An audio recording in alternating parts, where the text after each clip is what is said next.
Y en Eiserya Producciones estamos yendo a buscar a nuestro amigo teólogo Jesse Silva, que nos va a presentar a la figura de José, el papá de Jesús y el esposo de María. Vamos a aprender un montón de cosas de este José campesino de la Palestina del siglo I. Te esperamos.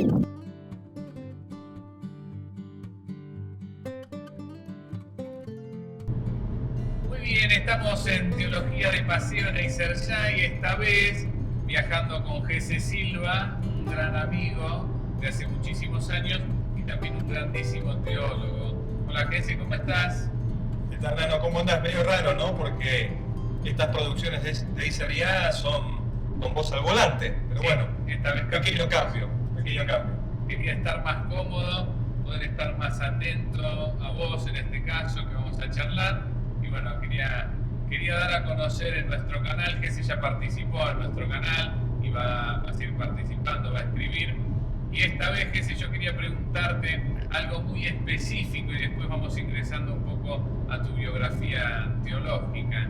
Pero sé que escribiste un libro que vamos a presentar acá sobre José, el papá de Jesús, el esposo de María. Y quería preguntarte primero qué es lo que te llevó a escribir sobre José, que hay tan poco sobre él. Sí, mirá, lo que me llevó a escribir fue una invitación de la editorial que me hizo la sugerencia del tema. La verdad que no era un tema que yo hubiera investigado, al que le hubiera dedicado algún tiempo o atención particular, pero bueno, conforme pasó el tiempo, habiendo aceptado el desafío de la escritura, comencé a indagar, comencé también a repasar muchas cosas, ¿no? de mi propia historia de fe, de mi recorrido pastoral, misionero. Bueno, eso me hizo encantar de algún modo con el tema. José, la figura de José en general es una figura que está más, por ahí voy a ser injusto con la palabra que uso, recluida en la piedad, ¿no? Como una figura de piedad popular. De hecho, San José es el nombre de un montón de edificios, plazas, lugares, ¿no? Iglesias, congregaciones, parroquias, en fin. Digo, hay toda una extensión y difusión de, por lo menos en el nombre, de esta gran figura del Padre de Jesús. Y lo que por lo menos yo veía, lo que es la producción escrita, puntualmente, una literatura o una bibliografía del tipo más espiritual, de la piedad, devocional, ¿no? Entonces, bueno, el desafío vino por hacer más específicamente una indagación, llamémosla, de carácter teológico, ¿no? Teológico-pastoral.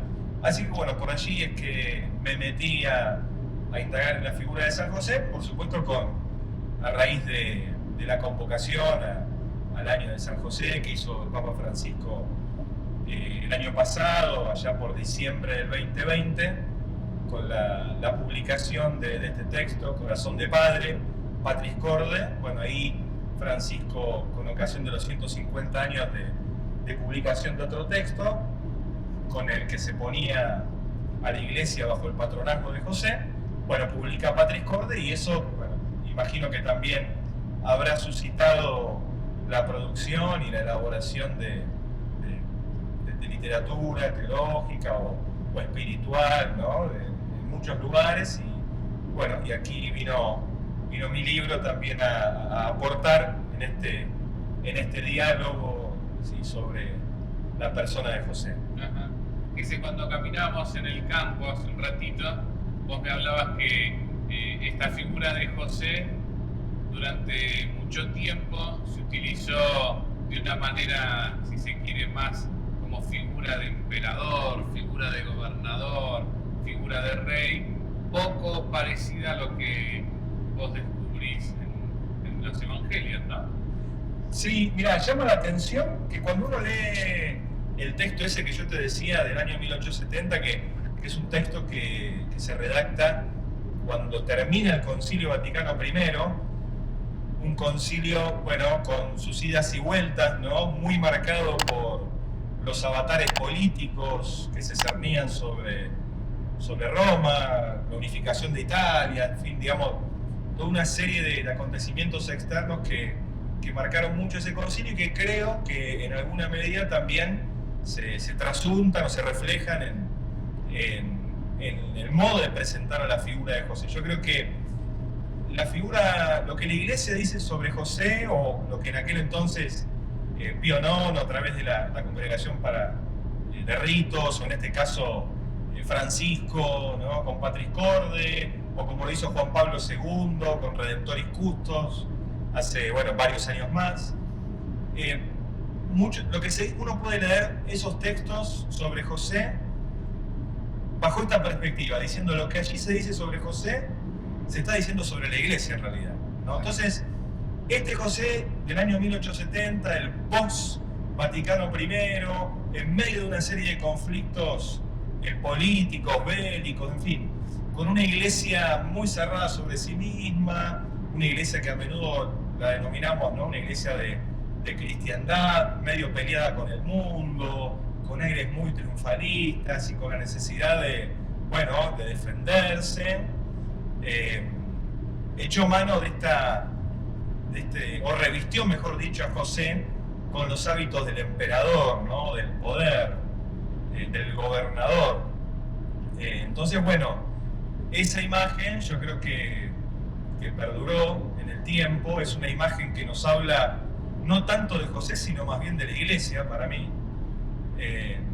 porque la Iglesia en el fondo terminó invistiendo, diríamos, a José, con aquellos atributos que ella deseaba, ¿no?, o procuraba vivir de algún modo, ¿no?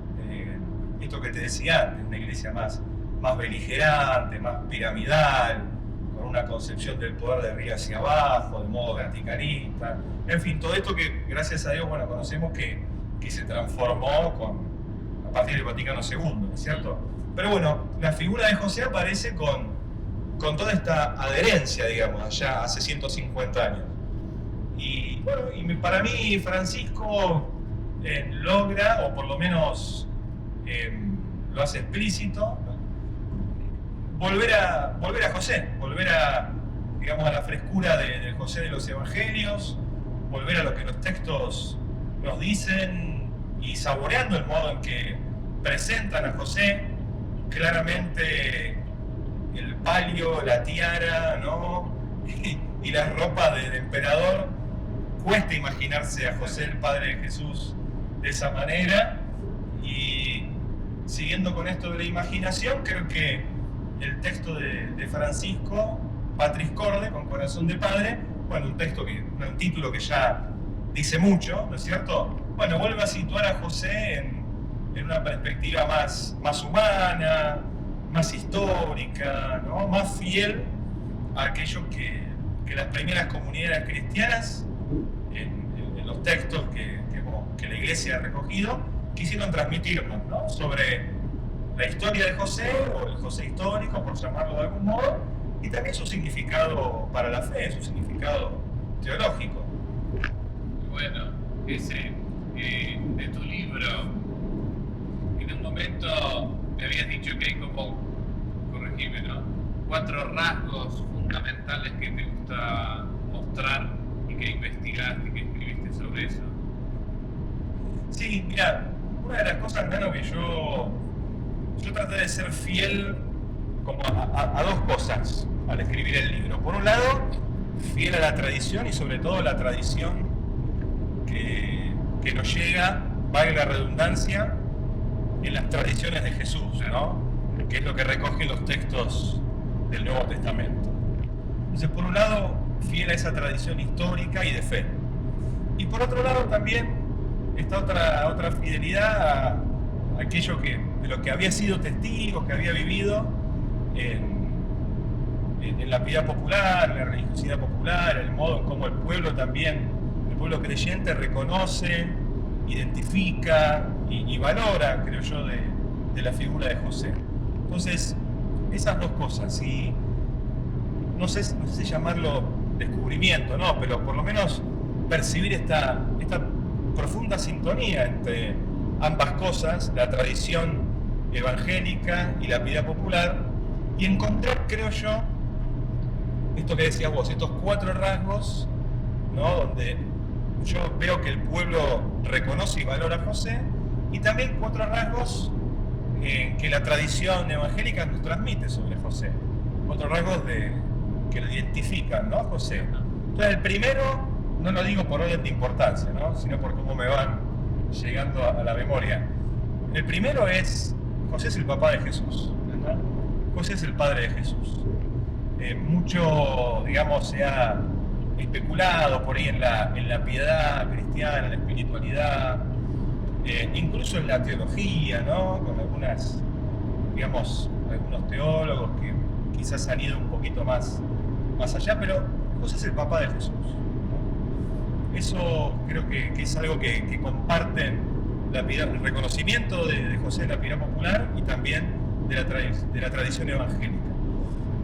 El segundo rasgo es que José es el esposo de María, compañero de María, ¿no? Y con un modo también de vivir la esponsalidad, un modo bastante particular y contracultural, diríamos, ¿no? Puesto y ubicado en Galilea siglo I, ¿no?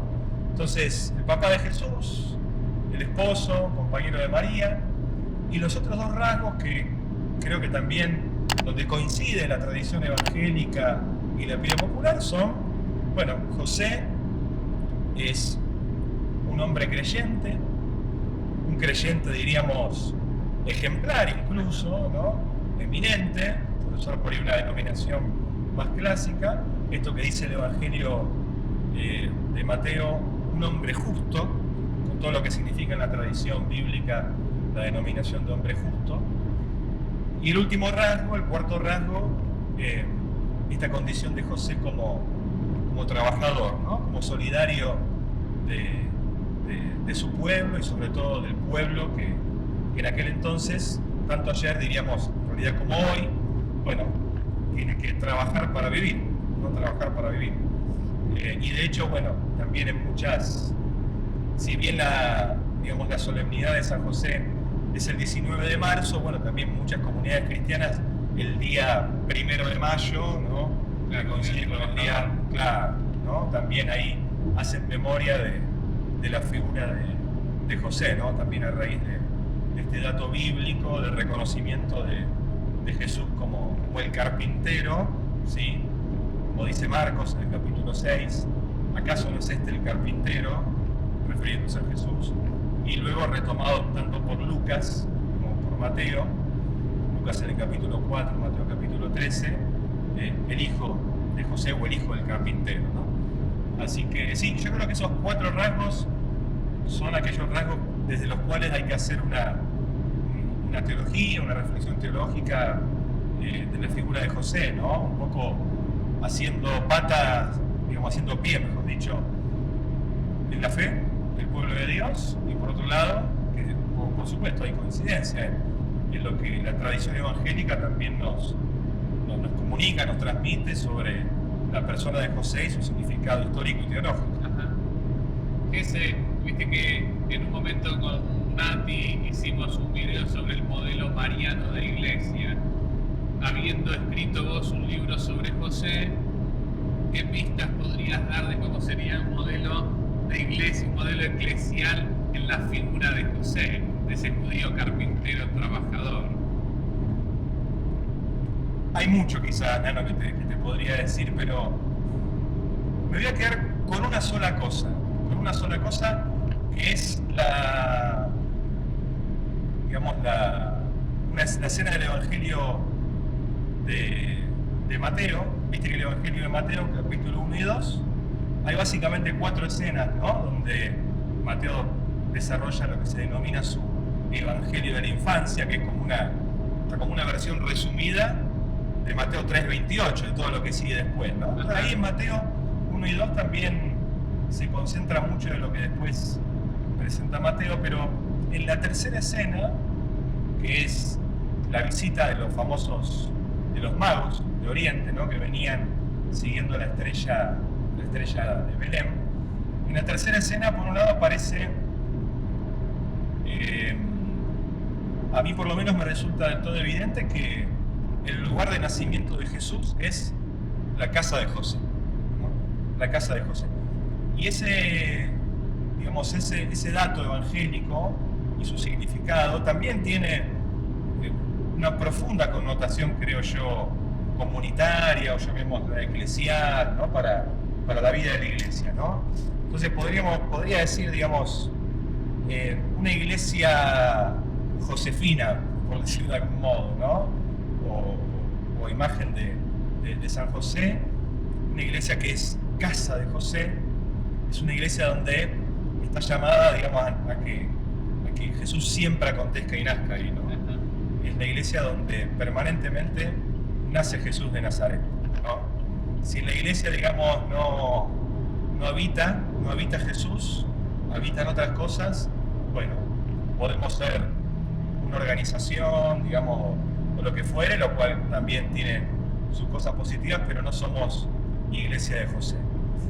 Y otra cosa, y con todo esto, con todo lo que significa, ¿no? El nacimiento del Hijo de Dios, ¿no? De aquella iglesia que anuncia y ofrece la esperanza al mundo, sobre todo el mundo todo, ¿no? No solamente a los cristianos, representado por ahí en la figura de los magos, los paganos, ¿no? Una iglesia que ofrece y anuncia la esperanza a todos y a todas en la fragilidad, ¿no? En la fragilidad, y no en el ejercicio del poder, como dominio, ¿no? Del poder acumulado, ya sea por acumulación de privilegio, por persecución de los propios intereses, ¿no? Creo que esta iglesia, que es casa de José, también, es una invitación, un desafío a vivir como iglesia desde allí. Y por último, para no por ahí ser tan larguero, creo que la iglesia casa de José es la iglesia donde solamente nos arrodillamos ante Jesús y ante nadie más. Nadie se arrodilla ante nadie en la iglesia que es casa de José, ¿no? Porque cuando entran los magos se arrodillan ante el niño Dios, ante Jesús que había nacido. Entonces yo creo que la iglesia como casa de José, con todo esto anterior que te había dicho, también es esa comunidad, ese lazo ese entramado, ¿no? Vincular, donde nadie se arrodilla ante nadie, ¿no? Donde nadie agacha la cabeza frente a nadie, solo frente a Jesús, que es el Señor, ¿no? La única autoridad, es la autoridad de Jesucristo. Entonces, creo que también eso, por lo menos a mí, se me hizo potente en esa metáfora tan bella, ¿no? Como es la de la visita de los magos a Jesús nacido, mejor dicho, en la casa de José. Todo un desafío. Me gusta mucho la respuesta que diste, Jesse. La verdad que es interesante pensar en este modelo eclesial josefino que traes con tu libro. Escuchaba y me venía también esta metáfora de la carpintería, ¿no? La iglesia como carpintería, a los que nos gusta trabajar la madera, no a los que son ebanistas, porque yo no soy un ebanista, me gusta trabajar la madera, lo hago de hobby, pero entendemos algo que tal vez puede también apoyar a lo que nos acabas de revelar, que los que trabajan la madera tienen algo específico cuando hacen poner una mesa o algo que el ser humano tiene que tocarlo después, ¿no?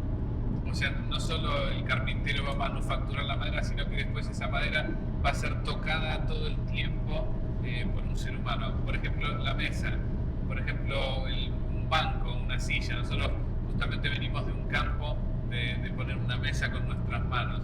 Y la mesa, hecha por el carpintero, no puede lastimar, no puede tener astillas. El carpintero siempre está buscando que esa mesa, que va a ser útil para el uso hogareño, para el uso doméstico, no lastime a nadie. Entonces pienso que la iglesia tiene que ser como la carpintería de José, donde llegan maderas de todos los estilos y que serán manufacturadas, que serán transformadas, que ninguna madera se tira, que hemos visto en el campo donde hemos ido. Me traje algunas maderas que a simple vista están solo para quemar o solo para tirar, y las transformaré para hacer una bella estructura para una cortina que está haciendo Nati. Entonces, bueno, también esa carpintería de José tendría que servir para nuestros modelos eclesiales, todos de madera somos los que vamos a la iglesia, pero madera que se transforma, madera que se pule, madera que busca no ser lastimosa para los que llegan hasta nosotros. Sí, tal cual, ¿no? Y una madera la cual uno por ahí, como acabas de decir vos, ¿no? Uno no ve quizás en principio la utilidad que puede llegar a tener, ¿no? Porque de hecho la actividad de José claramente no era fundamentalmente la de hacer muebles, ¿no? Sino que tenía que rebuscársela, como muchos hoy en día se la rebuscan, ¿no? Quizás tenía que hacer un yugo para algún vecino que tenía que salir a arar y había tenido algún problema. Quizás tenía que ir a trabajar en la construcción, seguramente por ahí con Jesús, ¿no? Que también es reconocido en los evangelios como carpintero. Sí, citaba el texto de Marcos, ¿no? Pero sí, esta capacidad de creatividad, ¿no? De poner la madera al servicio de donde la vida pide, ¿no? Claro. Para el trabajo que sea, para la función, y de hacerlo, como decís vos, ¿no? Con cuidado también, con el cuidado que merece, de modo artesanal y pensando en la función que tiene que cumplir esa madera. Está bueno.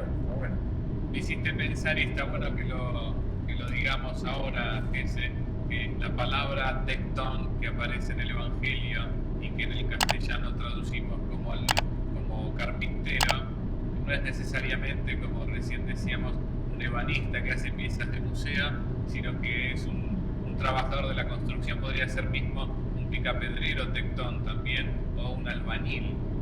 Esa palabra que hemos traducido por carpintero y que a veces con nuestra tradición podemos imaginar el taller, ¿no?, de un ebanista. Bueno, habrá que corregir también esa imagen y mostrar que un carpintero de la Baja Galilea del siglo I o en Judea del siglo I no era un ebanista, sino una persona dedicada a las labores de manufacturar una piedra, una madera.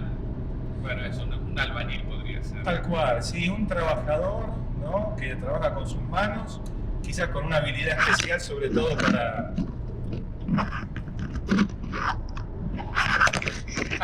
Estamos doblando, por eso. Decía, un trabajador que trabaja con sus manos con una habilidad especial para manipular materiales duros, ¿no? Como vos decías, la madera, entre otros. Y seguramente José, como Jesús, que en general en la antigüedad, ¿no?, los oficios se heredaban de padre a hijo, se enseñaban y se transmitían, y el aprendizaje se aprendía haciendo, ¿no?, junto al padre. Seguramente un oficio que decías vos, tectón, que también tenía sus temporadas, ¿no? Seguramente en las temporadas de cosecha, de siembra, bueno, estaría más al servicio de la reparación, ¿no?, y fabricación de herramientas, ¿no?, para la labranza, la cosecha, que cuando había obra pública sería contratado para trabajar en la construcción, que quizás cuando faltaba el laburo había que irse al lago de Genesaret, al mar de Galilea, a hacer alguna changa en las embarcaciones de los pescadores, ¿no?, reparando eso, que muy probablemente haya sido el contexto de la amistad de Jesús con quienes después fueron sus discípulos, ¿no?, con Pedro, Santiago, Andrés, en fin. Pero sí, claramente no hay que imaginarlo como Mel Gibson en La Pasión. En esos flashbacks que tiene, ¿viste?, Jesús, se acuerda cuando María lo levanta ahí en el taller de José, y había una mesa, digamos, propia de un ebanista, ¿no?, que difícilmente, porque los niveles de subsistencia de Galilea en el siglo I hacía que también las mismas personas se la tuvieran que rebuscar para hacer sus utensilios básicos, ¿no? Una mesa en su casa, algo para sentarse, un banco. Y también, bueno, el trabajo, creo, importante de José y de su familia estaba en el campo, Claro. ¿no? Como en general en toda Galilea, ¿sí? Y en Nazaret particularmente, trabajando el campo. Muy bien, bueno, decíamos desde Iser ya que tu libro pueda llegar a muchísimas comunidades. Por supuesto que se venda un montonazo, porque también los escritores viven de sus escrituras, de sus escritos, de sus libros, pero con un deseo, ¿no? No el vender por vender, sino que sea un libro que llegue a distintas comunidades, no solo cristianas, a distintas comunidades donde quieran ingresar en esa espiritualidad de José, que es una espiritualidad del trabajo. Y te voy a hacer la última pregunta, Gese, y seguimos viaje hasta nuestras casas. ¿Por qué seguís eligiendo el cristianismo como camino de liberación? ¿Por qué te apasiona ser cristiano? Qué pregunta, no estaba tan preparado para esto. A ver, yo creo que soy cristiano porque me apasiona la figura de Jesús de Nazaret, ¿no?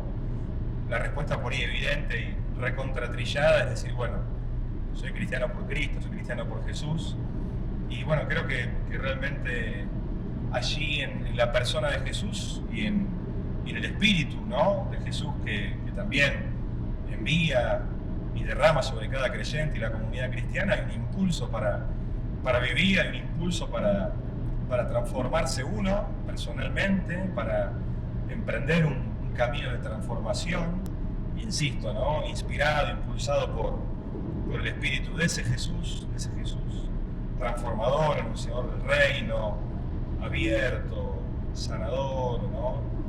Apasionado por la justicia, en fin. Me parece que ese espíritu sigue obrando en cada persona y a mí por lo menos me sigue seduciendo, impulsando y animando en un camino de transformación personal, siempre de ida, ¿no? Siempre de ida, nunca de vuelta. Creo que el camino cristiano siempre estamos de ida y en posibilidades de más, ¿no? Bueno. Entonces ahí hay, y también porque bueno, creo que ese mismo impulso del Espíritu de Jesús, del crucificado y resucitado, también es el impulso que nos permite humanizar la vida en términos políticos, colectivos, comunitarios, ¿no? El construir juntos este mundo que vivimos, ¿no? Que está llamado a ser un mundo donde obviamente haya lugar, plenitud, vida, paz y dignidad para todos y para todas, ¿no? Creo que el espíritu de Jesús, de ese Jesús que vivió, que amó, que caminó y que por esos motivos fue asesinado en Galilea en el año 30, Jerusalén, mejor dicho, ¿no? Pero habiendo recorrido la Galilea incansablemente, creo que ese mismo espíritu es muy necesario, sigue siendo necesario, urgente, por las condiciones que vivimos en el mundo de hoy, ¿no? Sobre todo un espíritu que nos anime cada vez a ser más profundamente compasivos como lo fue Jesús para transformar y luchar contra toda forma de sufrimiento humano, ¿no? Así que... Esto último que decía que es esta mañana, que bueno, les contamos, estamos viajando desde la mañana, hicimos Buenos Aires, Entre Ríos y ahora estamos regresando nuevamente desde Entre Ríos a Buenos Aires. Yo te preguntaba sobre las religiones, ¿te acordás? Tanto a Gese como a mí nos encanta el diálogo ecuménico, que es el diálogo entre las iglesias cristianas, pero también el diálogo interreligioso. Entonces, cuando hicimos el primer programa de Teología de Paseo con Nati, algo hablé de esto de lo bueno de las religiones, pero hoy lo dijiste de una manera que me pareció mucho más completa y que algo estabas diciendo recién de Jesús. ¿Cuál es el plus que tienen las religiones del mundo para seguir transformándolo y para seguir sanándolo? Es lo que hablábamos, ¿no? Bueno, lo compartimos, vos también lo dijiste, ¿no? Me parece que sin compasión este mundo se va al tacho, ¿no? Hay sistemas políticos con una arquitectura jurídica, ¿no? Que los ordena, pero bueno, la cosa jurídica, si bien es necesaria, me parece que hay algo, ¿no? Llamémoslo ese más o ese plus de de humanización y divinización al mismo tiempo, que creo que son uno y el mismo movimiento para el cristianismo, que es la compasión. Yo creo que el diferenciar que las religiones, el Islam, el judaísmo, el budismo, bueno, obviamente el cristianismo, que es la que más conozco, pueden aportar para humanizar y para transformar el mundo para más dignidad para todos los seres humanos, es la compasión. Creo que la compasión es aquello que nos va a rescatar de nosotros mismos, ¿no? De estas descalabros, estas injusticias que estamos llevando adelante como humanidad, ¿no? Y que generan tanto dolor, tanta exclusión, tanto sufrimiento. Creo que las religiones tienen para mí ese gran don para seguir dando a la humanidad, que es la compasión, ¿no? La compasión, la invitación a que los seres humanos nos veamos descentrados y saliendo de nosotros mismos podamos transformar y acompañar a nuestros hermanos y hermanas que sufren para transformar ese sufrimiento, para erradicarlo, ¿no? Para combatirlo en el hombro junto a ellos y a ellas. Me parece que es el gran plus de las religiones para la humanidad, la compasión. Muchas gracias, Jesse, por participar de nuestro canal, por querer ayudarnos, por mostrarnos también tu libro que va a aparecer acá. Ojalá que mucha gente pueda llegar a él. Bueno, nos veremos en la próxima, Jesse. Seguiremos viajando, seguiremos compartiendo teología, mates y mucha vida.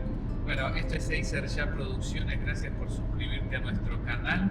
Acá estamos para buscar, como dijo Jesse, mucha compasión para el mundo.